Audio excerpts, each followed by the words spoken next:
शुक्लां ब्रह्मविचारसारपरमामाद्यां जगद्व्यापिनीं वीणापुस्तकधारिणीमभयदां जाड्यान्धकारापहां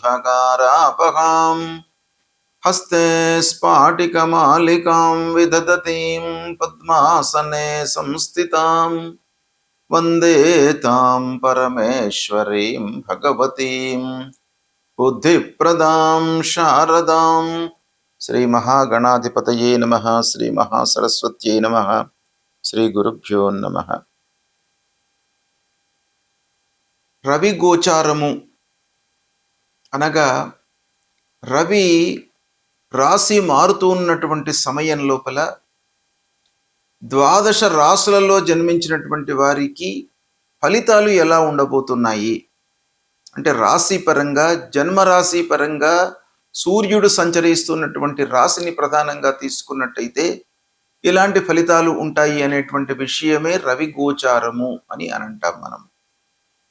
అయితే 17 ఆగస్టు 2026 నుండి 17 సెప్టెంబర్ 2026 మధ్యకాలంలో సూర్య భగవానుడు స్వక్షేత్రమైనటువంటి సింహరాశిలో సంచరిస్తున్నాడు. సింహరాశి సూర్య భగవానుడికి చాలా బలీయమైనటువంటి స్థానం. అలాంటి స్థానంలో సూర్య భగవానుడు సంచరిస్తున్నాడు కనుక ఈ సంచారము రాసుల వారికి ఎలాంటి ఫలితాన్ని ఇస్తుంది అనే విషయాన్ని మనం కనుక చూసినట్టయితే, ఈ సంచారము ఫలితాలను గోచార స్థానాన్ని, తర్వాత రాస్యాధిపతికి, సూర్యుడు సంచరిస్తున్నటువంటి రాస్యాధిపతికి మిత్ర శత్రుత్వ సమత్వాలను దృష్టిలో పెట్టుకొని, తర్వాత సూర్య భగవానుడు ఏ రాశిని చూస్తూ ఉన్నాడు అంటే వీక్షణను కూడాను దృష్టిలో పెట్టుకొని, తర్వాత ప్రవేశ సమయంలో ఉన్నటువంటి చంద్రాధిష్ఠిత రాశిని దృష్టిలో పెట్టుకొని, వేద, విపరీత వేద ఇలాంటి అన్ని ఫ్యాక్టర్స్ను కూడాను దృష్టిలో పెట్టుకొని సూర్య సంచారం మూలకంగా ద్వాదశ రాశుల వారికి ఎలాంటి ఫలితాలు ఉండబోతున్నాయి అనేటువంటి విషయాన్ని మనము తెలుసుకుందాం. సింహరాశి వారికి రవి గోచారము 17 ఆగస్టు నుండి 17 సెప్టెంబర్ మధ్యకాలంలో సూర్యుడు స్వక్షేత్రమైనటువంటి సింహరాశిలో సంచారం చేస్తున్నాడు. సింహరాశిలోనే జన్మించినటువంటి వాళ్లకు ఈ సంచారం మూలకంగా ఎలాంటి ఫలితాలు ఉంటాయి అనే విషయాన్ని గనక మనం చూసినట్టయితే, జన్మస్థానంలో సంచారాన్ని చేస్తున్నాడు.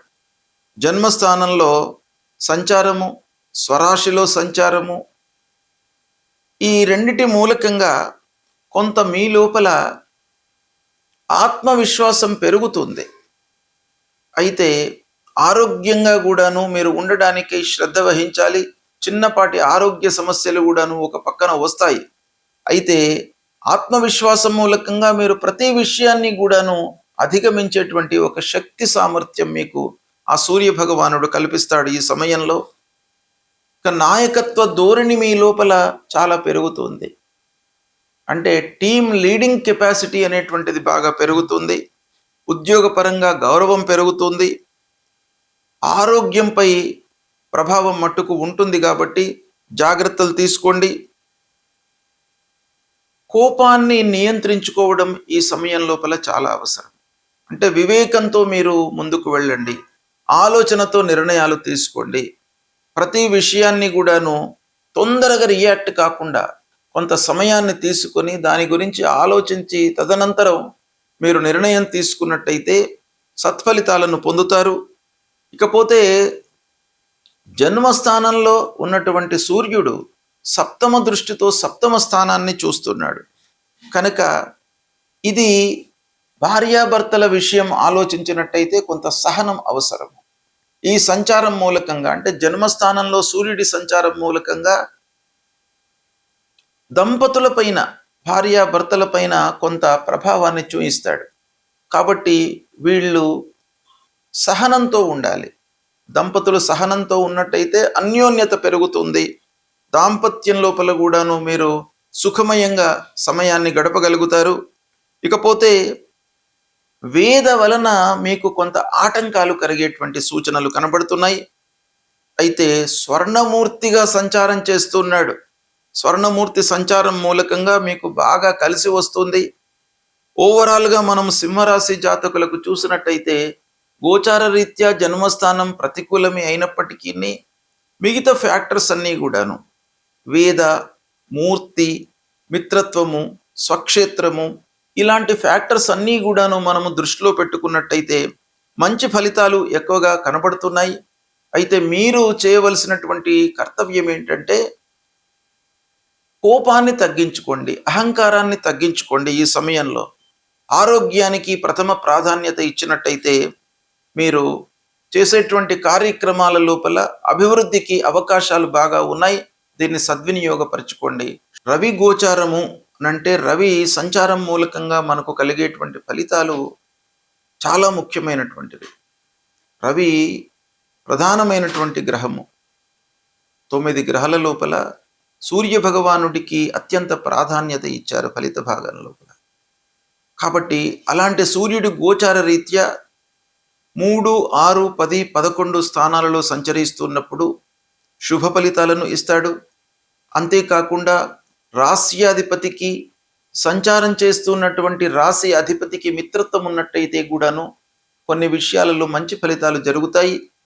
వేద అంటే ఈ గ్రహము సంచరిస్తున్నటువంటి సమయంలో స్థానాన్ని బట్టి మిగతా స్థానాలలో ఒకవేళ పాపగ్రహాలు కానీ ఉన్నట్టయితే తదనుగుణంగా వేద గోచారము, వేద ఫలితం అనేటువంటిది ఉంటుంది. కనుక వీటన్నిటిని కూడాను దృష్టిలో పెట్టుకొని చూసినట్టయితే ప్రతికూల స్థానాలలో సంచరిస్తున్నప్పుడు సూర్య భగవానుణ్ణి అనుగ్రహం చేసుకోవడానికి, అంటే మంచి ఫలితాలను ఇవ్వడానికి, దుష్ప్రభావము లేకుండా ఉండడానికి మనం పరిహారాలు చేసుకోవాలి. అందులో సూర్య భగవానుడు ఆరోగ్య ప్రదాత, ఆరోగ్యమే మహాభాగ్యము, అన్నిటికీ కూడాను మూల కారణం. కాబట్టి ఆరోగ్య సమస్యలు రాకుండా ఉండడానికి, మానసికంగా ఒక స్థితి లోపల ఉండడానికై సూర్య భగవానుడికి ప్రతినిత్యం కూడాను మీరు అర్ఘ్య ప్రదానం చేయండి. 3 సార్లు నీళ్లు వదిలిపెట్టడము సూర్యుడికి ఉదయం పూట, ఉదయం సూర్యోదయ సమయంలో, లేదా కొంత 8 లోపు మీరు అలాంటిది చేసినట్టయితే సూర్యుడి యొక్క అనుగ్రహం లభిస్తుంది. ఆదిత్య హృదయాన్ని ప్రతినిత్యం కూడాను పారాయణం చేయండి. ఇక గాయత్రి ఉపాసన చేయండి. గాయత్రి మంత్రాన్ని 108 సార్లు మీరు చదవండి, పారాయణం చేయండి.